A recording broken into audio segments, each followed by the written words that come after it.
کیا واقعتاً ریزر کا استعمال عورت کے جنازے کو وزنی کر دیتا ہے زیر ناف بال کاٹنے کے لیے؟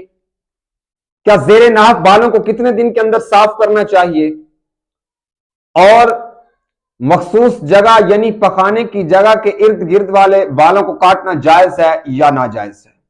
آپ کے ذہن میں بھی یہ سوالات اور خیالات آتے ہیں تو یہ ویڈیو مکمل دیکھ لیجئے گا اور آپ کو پتہ چل جائے گا کہ طہارت ہم کتنی بڑی غلطی کر جاتے ہیں طہارت کے لیے، جس سے ہم پاک نہیں ہوتے اور پھر ہمارا نہ ہی نماز ہوتی ہے نہ عبادت ہوتی ہے۔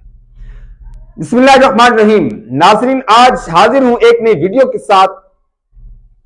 ہمارا ٹاپک زیر ناف بال کہاں تک کاٹنے چاہیے اور زیر ناف بال کاٹنے کے لیے کیا آلہ استعمال کرنا چاہیے اور کتنے دنوں کے اندر اپنے آپ کو پاک کرنا چاہیے۔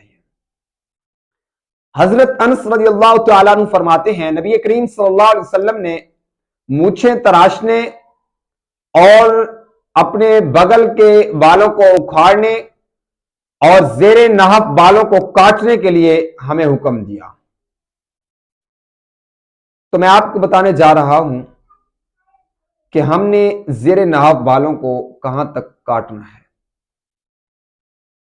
سب سے پہلے ہم نے کتنے دن کے اندر کاٹنا ہے، سوال یہ ہے۔ مستحب عمل تو یہ ہے کہ زیر ناف بالوں کو اپنے بغل یعنی اپنی مونچھیں ہر جمعہ کے دن 8ویں دن یعنی ہر ہفتے تراش لینا چاہیے اور بالوں کو کاٹ لینا چاہیے، مونچھوں کو کاٹ لینا چاہیے اور زیر ناف بالوں کو بالکل صفا کر دینا چاہیے۔ لیکن اگر آپ 8 دن یعنی ایک ہفتے کے اندر نہیں کر سکتے تو کم از کم 15 دن کے دورانیے کے اندر اپنے آپ کی طہارت یعنی پاکی کو یقینی بنائیں۔ اور سوال یہ ہے کہ اگر ان دنوں کے اندر نہ کیا جائے تو آخری وقت کیا ہے یعنی مدت اخیر کیا ہے؟ تو اگر زیر ناف بال 40 دن کے اوپر چلے جائیں، نہ صفائی کی جائے، اپنے بغلوں کو نہ اکھاڑا جائے تو یہ مکروہ تحریمی ہے۔ یعنی مکروہ تحریمی کہ ہم پھر ناپاک ہی رہتے ہیں، ہم پھر اپنے آپ کو جب پاک نہیں کریں گے پھر ہمارا وضو نہیں ہوگا، جب وضو نہیں ہوگا تو پھر ہماری نماز نہیں ہوگی اور دیگر عبادات، ہماری دعا، ہمارا یعنی کوئی بھی کیا ہوا اسلامک عمل، دینی عمل، کوئی دعا قبول نہیں ہوگی۔ 40 دن کے اندر اندر اس کو تراش لینا چاہیے۔ اور اس کی حد کیا ہے کہ کہاں سے کہاں تک؟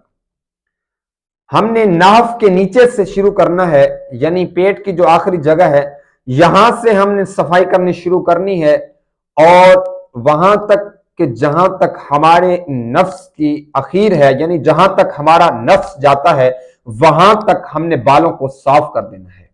اس کے بعد یعنی اس کے بعد خاص جگہ، اب مخصوص جگہ یعنی پخانے والی جگہ کے ارد گرد ہم بال کاٹ لیں، گناہ تو نہیں، بالکل گناہ نہیں ہے، آپ اس کو بھی صاف کر سکتے ہیں اور صاف کرنا بھی چاہیے، کیونکہ ہر صورت میں طہارت لازم ہے۔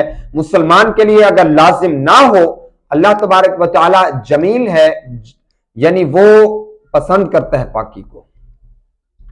اور آگے والا سوال، کیا عورت کا زیر ناف بال کاٹنے کے لیے اگر ریزر استعمال کر لے تو کیا اس کا جنازہ بھاری ہو جاتا ہے؟ نہیں بھائی، یہ سب باتیں ایک فلسفہ ہے، یہ وہم و گمان ہے اور یہ من گھڑت باتیں ہیں۔ مقصد ہے طہارت حاصل کرنا، پاکی حاصل کرنا، چاہے وہ کسی آلے سے بھی ہو جائے، چاہے وہ اپنے ریزر سے ہو جائے، سیفٹی سے ہو جائے، چاہے وہ کریم سے ہو جائے، چاہے کوئی ایسے آلہ سے ہو جائے کہ طہارت ہمیں مل جائے۔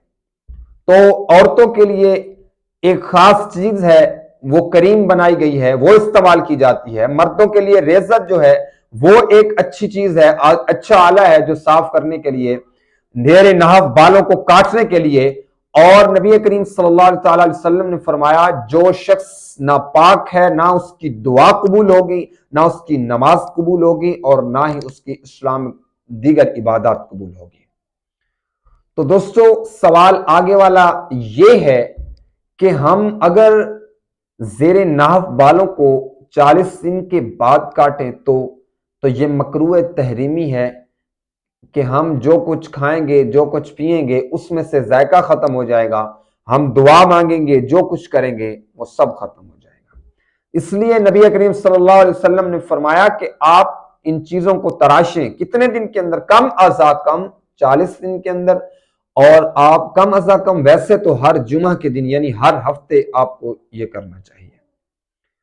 دوستو یہ چھوٹی سی ویڈیو اچھی لگے تو میرے چینل کو سبسکرائب ضرور کر دیجیے گا، اور صدقہ جاریہ سمجھ کر دوستوں تک ضرور شیئر کر دیجیے گا، کیونکہ بہت سارے لوگ اس میں غلطیاں کرتے ہیں، اور اگر آپ کے ایک شیئر سے وہ غلطی ان کی سدھر گئی تو آپ کو اللہ رب العالمین اجر دے گا۔